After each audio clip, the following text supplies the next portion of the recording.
Welcome to Philosophy in 1 Minute. Today, we're cooking up a recipe for a virtuous life as we explore the philosophy of virtue ethics. Think of morality as a recipe for a cake. Consequentialism would say that the morality of an action is like the ingredients you use, as long as they lead to a tasty cake, they're good.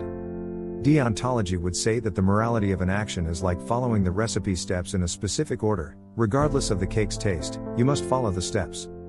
But with virtue ethics, the goal is to become a master baker, not just make a good cake. In the same way, the goal of morality is to become a virtuous person, not just follow rules or maximize happiness. So, what does it mean to be a virtuous person? Virtues are character traits like honesty, kindness, and fairness. Becoming a virtuous person means developing and practicing these traits in our daily lives. So, the next time you're faced with a moral dilemma, ask yourself, what would a virtuous person do? And remember, it's not just about following the rules, it's about becoming the best version of yourself. Thanks for tuning into Philosophy in 1 Minute. Join us tomorrow for more bites of philosophical wisdom.